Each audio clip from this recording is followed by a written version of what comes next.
This is Leo from Tabula Rasa Languages. Today we are starting a series of videos in which we are going to explain different parts and different schemes of the IELTS exam. We're going to be covering structure and eventually every single one of the skills that we have. First of all, we would really appreciate if you channel and also go and click on the bell.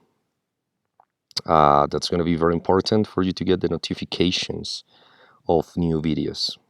It's going to be a series of uh, different explanations and tips with regards to videos.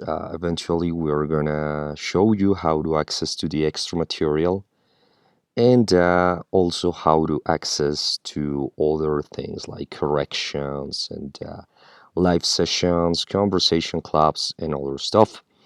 We know this is difficult times, but stay home, stay safe. Okay, let's get on with it. First, you know already kind of the IELTS, uh, but it is important to say before starting anything that you gotta be very disciplined and very committed with the assignments in terms for you to move on with it. If you don't take the time by yourself to be able to do this, if you don't take the time by yourself to learn, to practice, and to move on, well, this is going to take way more time than what you are actually planning to. So be committed, be patient with this because it's not an easy exam. And if you actually require a very high score, well, it's going to be not that easy if you are not doing your homework. IELTS is the International English Language Testing System. I started around 25 years ago, a little bit more than that already. And, for non-English speaking countries, it's very well spread. You will need it for different reasons. We'll kind of cover all those reasons. If you need more specific information with regards the exam, I will be leaving like some extra information, some other links in the description. It's important to know where to take it. In this case, we're located in Bogota, Colombia. That's South America, but you will need to check also in your own country and in your own city where you can actually take it. There are different places, but it has to be an official one. All right. I'll also leave some information about it in the comments. All right. Basically, you know that there are two types of IELTS. There is general and there is academic IELTS. They serve different purposes. It will really depend on the type of process that you're doing. Whether you are trying to apply for something like a master's degree, PhD, or other type of like studies, you will most likely require academic IELTS. If you are doing something else like migration processes, for example, sometimes volunteering will require things like general IELTS. So it'll be better for you to actually verify before starting to study because there are kind of like some changes here and there in terms of general academic. We're going to check that out. As you guys know, it evaluates the four skills. You know, they will both have speaking, listening, reading, and writing. And that will I'll show you kind of like the chart on how it's divided and everything. First, we have the listening part, which is 4 sections, 40 questions, 30 to 35 minutes for you to do it.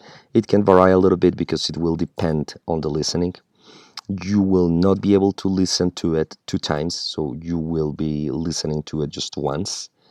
You cannot go back. Of course, you cannot pause it or stop it, so it's just going to be one time. So you got to be very good at this. It's going to be at the end 10 minutes to transfer the answers. Also, in the computer version, they may have slight changes. Then we have the reading part. Well, the listening part is the same for both. Whether it is academic or general, it is the same. Then we have the reading section. For both academic and general training, it'll be 60 minutes, 40 questions, and 3 sections each. But there will be like changes. We'll see eventually what will be the different type of readings that we will have in general versus the ones that we're going to have in academic training. Clearly, in the academic training is going to be a little bit more difficult. but also in the way that you get the score, it is going to be a little bit more relaxed at the same time in the academic training. We will go deeper on that one whenever we're starting to check reading. Then we have the writing part, which is also different. They both have 60 minutes and two tasks, but general training will have essay, that is well, one of the tasks, and the other task will be a letter. The same with academic training. It'll be the essay, well, will be one of the tasks, but instead of the letter, it is going to be a graphic, right?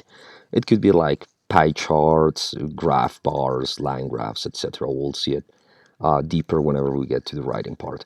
And then we'll have the speaking part, which is between like 11 to 15 minutes.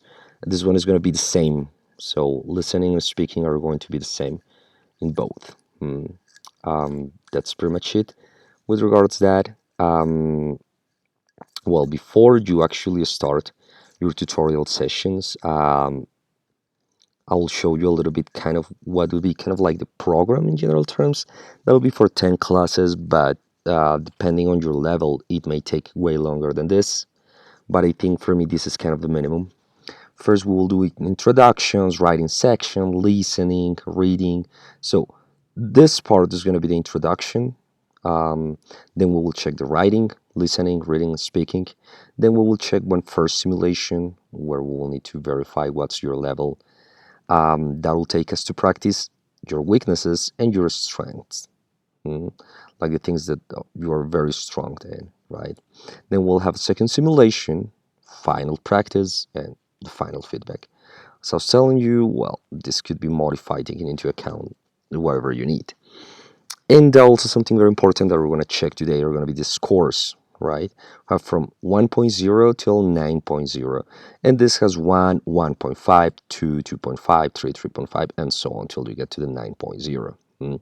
Most of the times, you will be required to get here 6.5. Sometimes you will need 7 also, but it depending on the score that you are required, we'll need to check each of the skills. You're gonna get on a specific score, then you sum all of them and then you divide it into 4. That will give you the final result, and that's gonna be your average and ultimately your band score, like your overall score. Mm. And that's pretty much it for today. If you have any questions, please let us know in the comments. I will be answering each question, even if it takes some time. And I will be leaving you the link to our social networking, so you can also check some other tips and extras. Okay, thank you for watching. See you next time.